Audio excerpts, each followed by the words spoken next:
అందరికీ గుర్తుంది కదా, రాజస్థాన్లోని ఉదయపూర్లో సర్ పదంపద్ సింఘానియా యూనివర్సిటీని మనం విజిట్ చేశాము. అక్కడ ఒక వీడియో కూడా చేశాం. అయితే ఆ తర్వాత చాలామంది ఏ కోర్సులు ఉన్నాయి అందులో మీరు చెప్పలేదు, మిస్ అయ్యారని అన్నారు. సేమ్ టైము హైదరాబాద్లో ఒకవేళ కలవాలి అంటే ఎవరిని కలవాలి, ఎక్కడ కలవాలి అడ్మిషన్స్ కోసం అని అడుగుతా ఉన్నారు. ఆ రోజు మనం అప్పటికప్పుడు పిలిపించాము, గుర్తుండే ఉంటుంది అది కూడా మీకు, సంజీవ్ గారు. సో ఆయన ఆ రోజు పిలిపించాం కదా, మనం మాట్లాడాం కూడా. సో అతనికి ఇక్కడ ఆఫీస్ ఉందంట. తర్వాత ఇంకోటి ఏంటంటే మా ఆఫీస్ వాళ్ళు కూడా ఇద్దరు వాళ్ళ పిల్లలకి అడ్మిషన్స్ తీసుకున్నారు వీళ్ళ దగ్గర. సో అలా వాళ్ళు వచ్చినప్పుడు ఇక్కడ చాలా పెద్ద ఆఫీస్ ఉందండి, బాగుంది, ఒకసారి మీరు కూడా విజిట్ చేయండి అన్నారు. మా వాళ్ళు అదే చెప్పారు, సంజీవ్ గారు కూడా చెప్పారు. అందుకనే వచ్చాం. రండి వెళ్ళి ఒకసారి సంజీవ్ గారితో మాట్లాడదాం. మనం ఏమన్నా మిస్ అయిన ఇన్ఫర్మేషన్ ఉంటే అదంతా కూడా ఇప్పుడు తీసుకుందాం.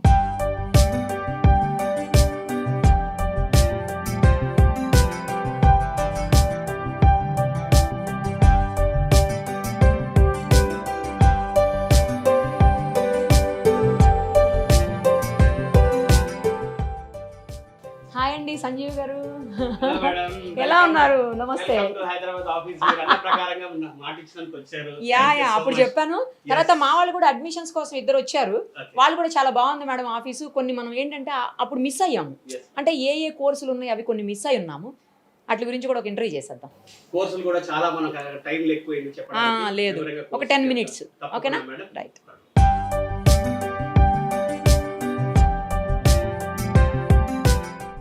ఎలా ఉన్నారు సంజీవ్ గారు? చాలా బాగున్నాను మేడం, మీరు ఎలా ఉన్నారు? ఫైన్ అండి. మీకు ముందుగా ఒక విషయం చెప్పాలి మేడం. చాలా మంది పేరెంట్స్ నుంచి మీకు బ్లెస్సింగ్స్ వస్తున్నాయి. నిరుపమ్మ గారు మాకు గైడెన్స్ లాగా, అంటే మాకు ఒక యూనివర్సిటీని చూపించారని చెప్పి. సో ఎవ్రీ ఇయర్ నేను గత 9 సంవత్సరాల నుంచి ఏదైతే చూపించాలనుకుంటున్నానో నేను మీ ద్వారా చూపించగలిగాను. చాలా బాగా రీచ్ అయిందండి. ఆ రోజు మనం కోర్సుల గురించి వివరంగా మాట్లాడలేకపోయాం. మీరు మళ్ళీ వస్తాను మీరు చెప్పాను కదా, వచ్చారు. చాలా సంతోషం మేడం. Thank you. ఏమేమి కోర్సెస్ ఉన్నాయండి? యాక్చువల్లీ ఏమేమి ఆఫర్ చేస్తుంటుంది మన యూనివర్సిటీ? SPSU ఎస్పెషల్లీ ఏమేమి కోర్సెస్ ఉన్నాయి? అన్నిటికన్నా ముందు మేడం ఒక చిన్న క్లారిఫికేషన్ ఇక్కడ. చెప్పండి. Sir Padampat Singhania university which is popularly known as SPSU. Udaipur లో రాజస్థాన్ లో ఉంది మనది. సింఘానియా యూనివర్సిటీ అని ఇంకోటి ఉంది. ఇంకోటి ఉంది, ఆ రోజు కూడా చెప్పారు మీరు, కరెక్ట్. సింఘానియా వేరు, ఇది వేరు. చాలా మంది పేరెంట్స్ కన్ఫ్యూజ్ అవుతున్నారు. మనది వచ్చేసి sir Padampat Singhania university, JK group of companies వాళ్ళది మేడం. మన యూనివర్సిటీ పేరులోనే ఒక బిరుదు ఉంది. సర్ అనేది ఒక బిరుదు. మనకు భారతరత్న ఎలాగైతే హైయెస్ట్ అవార్డు ఇస్తారో, సర్ అనే బిరుదు బ్రిటిష్ గవర్నమెంట్ చేత పదంపద్ సింఘానియా గారికి ఇవ్వబడింది. అండ్ ఆయన పేరున ఇండియన్ పోస్టల్ స్టాంప్స్ ఉన్నాయి madam. So that is the legacy of Padampat Singhania garu and JK groups అండి. సో ఆ యూనివర్సిటీకి మనకి సంబంధం లేదు, మనది ఒకే బ్రాంచ్, ఉదయపూర్ రాజస్థాన్ లో ఒకటే బ్రాంచ్. Yes madam. రైట్. ఇప్పుడు కోర్సెస్ గురించి చెప్పారా? కోర్సెస్ వచ్చేసి మన దగ్గర CSE లో AIML artificial intelligence and machine learning కానివ్వండి, డేటా సైన్స్ కానివ్వండి, సైబర్ సెక్యూరిటీ కానివ్వండి, cloud technology and information security కానివ్వండి, and full stacks and develops కూడా మన దగ్గర 5 స్పెషలైజేషన్స్ ఉన్నాయి CSE లో. CSE కాకుండా మన దగ్గర civil, mechanical, electronics and communication, mining ఈ కోర్సెస్ కూడా జాబ్ రెడీగా స్పెషలైజేషన్స్ ఏంటంటే CSE embedded systems, VLSI, robotics ఉంది మేడం. అండ్ ఇక్కడ లేనిది మెకానికల్లో వచ్చేసి cement manufacturing, intelligent manufacturing, automation and robotics and mechatronics, ఈ 5 స్పెషలైజేషన్స్ ఉన్నాయి మెకానికల్లో. కాకుండా సివిల్ కావాల్సిన వాళ్ళకి సివిల్లో వచ్చేసి కన్స్ట్రక్షన్ ప్రాజెక్ట్ మేనేజ్మెంట్ కానివ్వండి, ట్రాన్స్పోర్టేషన్ ఇంజనీరింగ్, ఇవన్నీ ఏంటంటే madam job ready oriented curriculum అన్నమాట. సో పిల్లలకి సివిల్ చదివిన తర్వాత ప్లేస్మెంట్ వచ్చేస్తుంది. ఎస్, ఇమీడియట్ గా job oriented industry ready curriculum. కాబట్టి ఇప్పుడు దేశమంతా CSE వైపు చూస్తుంది. కానీ కొద్ది సెక్టార్ మాత్రం ఇంకా మన ట్రెడిషనల్ కోర్సెస్ EC కానివ్వండి, సివిల్ కానివ్వండి, మెకానికల్ కానివ్వండి, మైనింగ్ చేయాలనుకుంటున్న స్టూడెంట్స్కి ఏంటంటే మా యూనివర్సిటీలో ఇది గొప్ప ఆపర్చునిటీ. అండ్ మేము అనేకమైన కంపెనీస్తో టైఅప్ అయి ఉండడము, 100% ప్లేస్మెంట్ గ్యారంటీ ఉండే సబ్జెక్ట్ దీంట్లో ఉంది మేడం. సీట్స్ మన దగ్గర నేను విన్నాను, అంతకుముందు కూడా మీరు చెప్పినట్టు గుర్తుంది, లిమిటెడ్ ఉంటాయా అండి? ఎన్ని పడితే అని తీసుకోం కదా? డెఫినెట్గా మేడం, లిమిటెడ్ సీట్స్. టోటల్గా వచ్చేసి మనది 1200 is the total intake for every year. కరోనా అన్ని groups B Tech, MTech, BBA, MBA, PhDs మన దగ్గర ఉంటాయి. జనరల్లీ యూనివర్సిటీ అనేసరికి ఏమవుతుంది అంటే ఈరోజు వస్తున్న ప్రధాన సమస్య ఎన్నో రకాల కోర్సులు స్టార్ట్ చేయడము, ఎన్నో దేశాల నుంచి పిల్లలు ఉన్నారనడం కానివ్వండి, లేకపోతే ఎన్నో రకరకాల కోర్సుల్లో అందులో ఎవరు చదువుతున్నారు, ఎవరు చదవట్లేదు, లిమిట్ లేకుండా పోవడము, ఇంటేక్ ఎక్కువ నెంబర్ తీసుకోవడమే మెయిన్ ప్రధానమైన సమస్య మేడం. మన దగ్గర ఏంటంటే రెసిడెన్షియల్ క్యాంపస్ అవ్వడము, ఫ్యాకల్టీస్ అందరు కూడా president, vice chancellor, registrar, deans, professors, assistant professors అందరు కూడా క్యాంపస్లోనే స్టే చేస్తారు. సో మదర్ ఫాదర్ ఉంటే ఇల్లు ఎంత జాగ్రత్తగా ఉంటుందో 100%గా మన యూనివర్సిటీలో సేఫ్టీ ఫస్ట్ ఉంది. ఈరోజు ప్రధానమైనది ఏంటంటే మేడం, సేఫ్టీ తర్వాతనే కమ్స్ ఎడ్యుకేషన్ అన్న పరిస్థితికి వచ్చింది. అందులో కరోనా తర్వాత పేరెంట్స్ ఆర్ డైరెక్ట్లీ యాక్సెప్టింగ్. అవునండి, మా పిల్లలు మా మాట వినట్లేదు, పిల్లలు ఫోన్లో చాలా ఎక్కువగా ఉంటున్నారు. తరచుగా వచ్చే కంప్లైంట్స్ మా దగ్గర కూడా వచ్చే తరచు కంప్లైంట్స్ ఇవి. మన క్యాంపస్ రెసిడెన్షియల్ అనేసరికి చాలా మంది మక్కువ చూపించడము, క్యాంపస్ అంత మంచి ఇన్ఫ్రాస్ట్రక్చర్ ఉండడము, ఫ్యాకల్టీ కూడా అందరు ఫ్యాకల్టీ కూడా ఐఐటి ఎన్ఐటి బ్యాక్గ్రౌండ్ ఉన్న ఫ్యాకల్టీ, 80% ఫ్యాకల్టీ పిహెచ్డి హోల్డర్స్, తర్వాత ఎన్నో రీసెర్చ్లు ఫ్యాకల్టీ ఎన్నెన్నో రీసెర్చెస్ పిహెచ్డిలో రీసెర్చ్ వాళ్ళకి రికార్డ్స్ ఉండడము. అండ్ తరచుగా పిల్లలు అక్కడ ఎడ్యుకేషన్ చదువు ఆటలు తప్పించి రెండో ప్రపంచం లేదు. అండ్ ఉదయపూర్ కల్చర్ కూడా ఈరోజు కూడా ట్రెడిషన్ మనలాగా ఇక్కడ వేరే వాతావరణము. చాలా మంది పేరెంట్స్ తెలియదు మేడం, సాటర్డేస్ అవుతే కాలేజ్కి వెళ్తున్నారు అనుకుంటున్నారు, కానీ సాటర్డేస్ మన హైదరాబాదు ఎనీ పబ్కి వెళ్ళి చూడండి, చిన్న చిన్న పిల్లలు కూడా ఈరోజు అంత దారుణంగా, అంటే కావాలి వాళ్ళు ఎంజాయ్ చేయాలంటే ఇది కాదు వయసు. బీటెక్ అయిపోయిన తర్వాత ఒక మెచ్యూరిటీ వచ్చిన తర్వాత ఆ కల్చర్ని అనేది అడాప్ట్ చేసుకోవాలంటే అది వాళ్ళ ఇండిపెండెన్సీ. కానీ యాజ్ ఇఫ్ టుడే వాళ్ళకి ఏంటంటే మనము మార్గదర్శకంగా ఉండాలి, మనం గైడ్ చేయాలి ఏది బాగుంటుంది, ఎలా ఉండాలి. ఎందుకంటే అందరం అదే దీని నుంచి వచ్చాం. నేను ప్రత్యేకంగా చెప్తున్నాను, 2003లో నేను నా బీటెక్ చెన్నై నుంచి కంప్లీట్ చేసుకున్న తర్వాత నేను హెచ్సిఎల్లో జాబ్ చేయడం కానివ్వండి, తర్వాత అనేక సంస్థలు, నేను చెప్పిన పేరు మోసిన సంస్థలు, వెల్ నోన్ ఇన్ తమిళనాడు యూనివర్సిటీస్కి నేను కన్సల్టెంట్గా వర్క్ చేయడము. ఆ తర్వాత 2015కి నేను రియలైజ్ అయ్యింది ఇది కాదు ఫస్ట్ కావాల్సింది. పిల్లల్ని మన మీద నమ్మకంగా జాయిన్ చేసినప్పుడు మనం తీసుకోవాల్సిన బాధ్యత ఏంటంటే కనీసం పిల్లలు బీటెక్ని డివేట్ అవ్వకుండా మంచి సిజిపిఎల్తో ఫస్ట్ థింగ్ ఏంటంటే ఎలా పాస్ అవుతున్నారు అనేది మనం ఫస్ట్ గమనించుకోవాల్సిన బేసిక్ పాయింట్. సెకండ్ వచ్చేసరికి ప్రతి పేరెంట్ ప్లేస్మెంట్ అంటారు మేడం. ప్లేస్మెంట్ అనే ప్లాట్ఫామ్ ఏంటంటే యూనివర్సిటీ వచ్చేసి ఒక ప్లాట్ఫామ్ ఇస్తుంది అంతే. మా యూనివర్సిటీలో జాయిన్ చేసినంత మాత్రం మీకు 100% ప్లేస్మెంట్ ఇచ్చేస్తామంటే దీంట్లో ఎన్నో మాడ్యూల్స్ ఉన్నాయి. బీటెక్లో వచ్చేసి 55 మాడ్యూల్స్ నుంచి 70 మాడ్యూల్స్ పిల్లలు చదువుకోవాల్సి ఉంది. మినిమం 2 ఇంటర్న్షిప్ ప్రోగ్రామ్స్ చేయాలి. అదే కాకుండా వర్క్ షాప్స్ ఉంటాయి. ఎంతో మంది అందరికీ ఈరోజు ఆర్టిఫిషియల్ ఇంటెలిజెన్స్ కానివ్వండి, లేటెస్ట్ టెక్నాలజీ కావాలి, అందరికీ మైక్రోసాఫ్ట్ గూగుల్ లాంటి కంపెనీలో ప్లేస్మెంట్ కావాలి, కానీ కమ్యూనికేషన్ స్కిల్స్ మాత్రం జీరోగా ఉంటున్నాయి మేడం. కమ్యూనికేషన్ స్కిల్స్ ఇవన్నీ ఎవరు డెవలప్ చేపిస్తారు అంటే వర్క్ షాప్స్ ఉంటాయి. పిల్లలు తన ఇంట్రెస్ట్గా తాను కూడా నేర్చుకోవాలి. Communication skills are also very very important. ఎందుకంటే రేపు ఫేస్ చేయబోతున్న హెచ్ఆర్స్ ఆఫ్ గూగుల్, మైక్రోసాఫ్ట్ అంతా కూడా లెవెల్ 5 కంపెనీస్ అంతా కూడా టాప్ మోస్ట్ హెచ్ఆర్స్ ఉంటారు. టాప్ మోస్ట్ ఎంఎన్సీ కంపెనీలో వర్క్ చేయాలంటే వీళ్ళకి కమ్యూనికేషన్ స్కిల్స్ కూడా చాలా ఇంపార్టెంటే. తర్వాత మినీ ప్రాజెక్టు ఇంత ఉంది చేయాల్సింది, బీటెక్లో కష్టపడాల్సింది.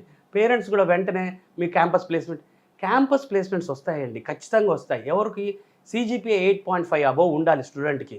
బీటెక్లో సిజిపిఏ 8.5 అబోవ్ అనేది చాలా కష్టపడ్డ స్టూడెంట్స్కి మాత్రం వస్తుంది. కష్టంతో పాటు ఇష్టపడి చదివే స్టూడెంట్స్కి మంచి రిజల్ట్స్ వస్తాయి.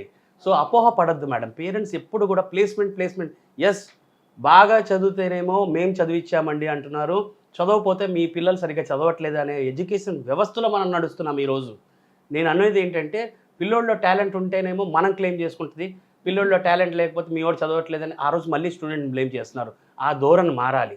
పిల్లలకి ఏం కావాలి, ఇప్పుడే భావ్య ప్రపంచం చూపించాలి అంటే ఎలాంటి అట్మాస్ఫియర్, ఇప్పుడిప్పుడే బయటకు వస్తున్నారు, ఇప్పుడిప్పుడే సమాజంలో చూడడానికి వస్తున్నారు, ఒక ఎక్స్పోజర్ కావాలి.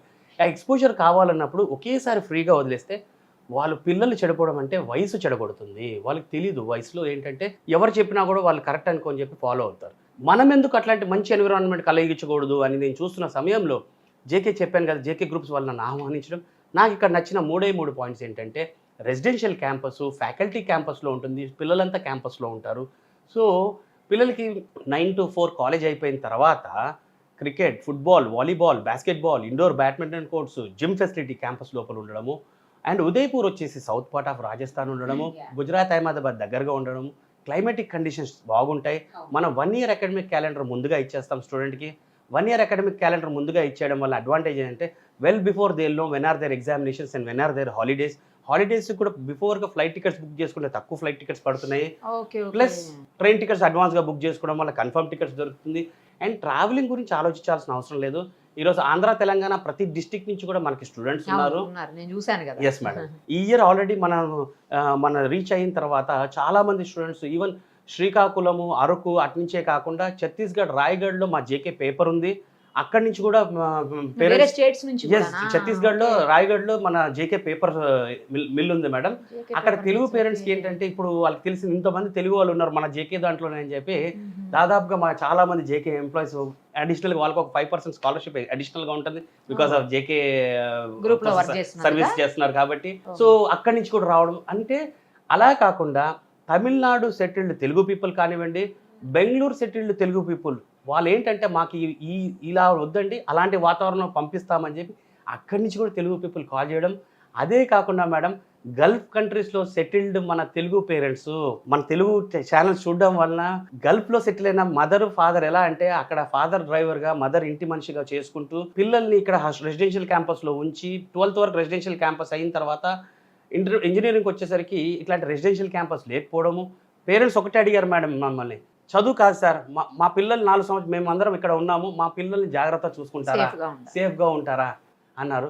అయితే నాకు ఇంకా బాధ్యత పెరిగి అరే పేరెంట్స్ ఇక్కడ లేకపోయినా పిల్లలు ఇప్పుడు 12th క్లాస్ వరకు అంటే మనకి ఎన్నో కాలేజెస్ రెసిడెన్షియల్ క్యాంపస్లు ఉన్నాయి.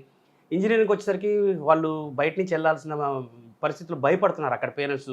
మనలాంటి క్యాంపస్ పెద్ద క్యాంపస్ అన్ని ఫెసిలిటీస్ బాగున్నాయి, అందులో మీరున్నారంటున్నారు సార్, మీరు చూసుకుంటా అంటున్నారని.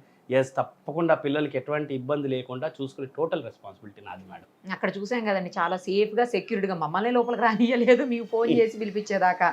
చాలా బాగుందిలేండి క్యాంపస్ అయితే, అసలు సూపర్గా ఉంది. తర్వాత క్లైమాటిక్ కండిషన్స్ కూడా భలే ఉన్నాయండి అక్కడ, ఎందుకంటే సమ్మరే కదా మేము వచ్చింది కూడా. అవును, చాలా బాగుంది అసలు. చాలా బాగుంటుంది ఎందుకంటే అక్కడ ఇండస్ట్రీస్ ఏం లేకపోవడము, pollution free city, crime free city and tourism place అవడం. ప్లేస్ కూడా పెద్దది కదండి. 110 acre campus madam, total 110 acre campus, అన్ని ఫెసిలిటీస్ క్యాంపస్లోనే ఉంటాయి. అలా అని చెప్పి పిల్లల్ని పూర్తిగా బందీలు చేయడం కాదు. సండే రోజు కామన్ అవుటింగ్స్ ఉంటాయి. కామన్ అవుటింగ్స్ అప్పుడు తప్పకుండా పిల్లలు మాల్కి వెళ్తారు. అండ్ మీకు కూడా కంప్లైంట్ చేసిన ఒక అంశం ఉంది, నాన్ వెజ్ పెట్టట్లేదు అని చెప్పి. సో మా స్ట్రెంత్ అంతా రీగైన్ అయిపోయింది ఇప్పుడు. సో స్ట్రెంత్ అంతా రీగైన్ అయింది కాబట్టి ఖచ్చితంగా పైన మాకు సపరేట్ మెస్ హాల్స్ ఉన్నాయి వెజ్ నాన్ వెజ్కి. సో పైన నాన్ వెజ్ మెనూ స్టార్ట్ చేద్దామని మా మేనేజ్మెంట్ కూడా అగ్రీ చేస్తున్నారు దానికి. సో పిల్లల హ్యాపీనెస్సే నేను, అది ఫుడ్ విషయంలో కానివ్వండి, ఎడ్యుకేషన్ విషయంలో కానివ్వండి. అండ్ ముఖ్యంగా ఏంటంటే when coming to the academics వచ్చేసి నేను ఒక మార్కెటింగ్ పర్సన్, నేను ఒక ఫెసిలిటేటర్. చాలామంది నన్ను అడుగుతుంటారు ఏ కోర్స్ తీసుకుంటే బాగుంటుందని. మా లాంటి వాళ్ళని కాదండి అడగాల్సింది, బికాస్ వీఆర్ ఏ ఫెసిలిటేటర్స్ అంతే. We are a counsellors to tell what is how is the university. దీనికి అన్నిటికీ ప్రత్యేకంగా ఫ్యాకల్టీస్ ఉన్నారు అక్కడ, పిహెచ్డీస్ చేసిన ఫ్యాకల్టీస్ ఉన్నారు. Faculty is the right person. So ఎవరు చేయాల్సిన జాబ్ వాళ్ళు చేయాలి. అయితే రేపు July 10th నుంచి మనకి యూనివర్సిటీ స్టార్ట్ అవుతుంది. July 10th నుంచి స్టార్ట్ అయిపోతుంది. అంటే కాలేజ్ కూడా అప్పుడే యూనివర్సిటీ స్టార్ట్ అయిపోతుంది. నేను July 1st నుంచి నేను క్యాంపస్లో అవైలబుల్ ఉంటాను. September 10th వరకు నేను 2.5 months నా ప్రోగ్రామ్ క్యాంపస్లోనే ఉంది. సో పేరెంట్స్ ఎవరు భయపడకుండా చక్కగా జాయిన్ చేసిన వాళ్ళు ఆల్రెడీ ట్రైన్ టికెట్స్ బుక్ చేసుకుంటున్నారు. సో July 1వ తారీఖు నా అవైలబిలిటీ ఉంటుంది. 10వ తారీఖు వరకు స్టూడెంట్స్ రిపోర్ట్ చేస్తారు. July 10 నుంచి July 25వ తారీఖు వరకు ఇండక్షన్ క్లాసెస్, ఓరియంటేషన్ క్లాసెస్ ఉంటాయి అన్నమాట. సో ఈ ఇండక్షన్ క్లాసెస్, ఓరియంటేషన్ క్లాసెస్లో ఏం చెప్తారంటే పిల్లలకి what is AIML, what is data science, what is cyber security. ఇప్పుడు వీళ్ళు తీసుకునే కోర్సులు స్పెషలైజేషన్స్ ఏమున్నాయో, ఇండస్ట్రీ ఎక్స్పర్ట్స్ వస్తారు, ఫ్యాకల్టీ ఉంటారు, క్లాసెస్ జరుగుతాయి, వీళ్ళకి ఓరల్ క్లాసెస్ జరుగుతాయి, ప్లస్ వర్క్షాప్స్ చేపిస్తారు. సో అప్పుడు ఏంటంటే స్టూడెంట్కి తనకి ఏది నచ్చిన సబ్జెక్ట్ ఉంటుందో తను ఆప్ చేసుకుంటే మాత్రం సక్సెస్ గ్యారంటీగా. కావాలంటే చేంజ్ చేసుకోవచ్చు, ఏదైతే తీసుకున్నారో అది కాకుండా చేంజ్ చేసుకోవచ్చు, నో ప్రాబ్లం. నేను ఇందాక చెప్పినట్టు మా టోటల్ స్ట్రెంత్ ఏదైతే 1200 ఉందో ఆ స్ట్రెంత్ లోనే ఇంటర్నల్ గా చేంజ్ అవ్వచ్చు. బట్ ఇయర్ టార్గెట్ వచ్చేసి మేము 800 మాత్రమే పెట్టుకున్నాం మేడం. కరోనా తర్వాత రెసిడెన్షియల్ క్యాంపస్ స్ట్రెంత్ తగ్గుతూ వచ్చింది. కరోనా టైంలో మన ఇంటి పక్కన ఇంటికి పంపించాలంటేనే భయపడ్డాం, రాష్ట్రం దాటి పంపించాలంటే which was not quite possible. But మేము మళ్ళీ కన్సిస్టెంట్గా లాస్ట్ ఇయర్ 600 తీసుకున్నాం, ఇయర్ 800 తీసుకున్నాం, నెక్స్ట్ ఇయర్కి 1000, ఆ పైన ఇయర్ 1200 లాగా మేము ప్లాన్ చేస్తున్నాం. But total capacity 1200. If students మంచి పర్సంటేజ్ నుండి స్టూడెంట్స్ ముందుకు వస్తే నేను తెలుగు వాళ్ళకి అడిషనల్ ఇంకో 200 కూడా ఫెసిలిటేట్ నేను ఇవ్వడానికి నేను రెడీగా మా మేనేజ్మెంట్తో ఆల్రెడీ మాట్లాడాను. అప్రూవల్ తీసుకొని చేయగలుగుతాం. ఏంటంటే ప్యూర్గా మన తెలుగు వాళ్ళు బెనిఫిట్ అవుతున్నారు దీనివల్ల. డొనేషన్స్ లేకుండా తక్కువ ఫీజెస్లో మనకు అకామిడేట్ చేయగలుగుతాం. కాబట్టి అవకాశం ఉంటే ఎంతమంది ఇంకా ముందుకు వచ్చిన తర్వాత కూడా నేను ప్రయత్నం చేసి మా మేనేజ్మెంట్తో మాట్లాడగలుగుతాను. Right and all the very best అండి Sanjay garu. Thank you so much madam. Thank you very much.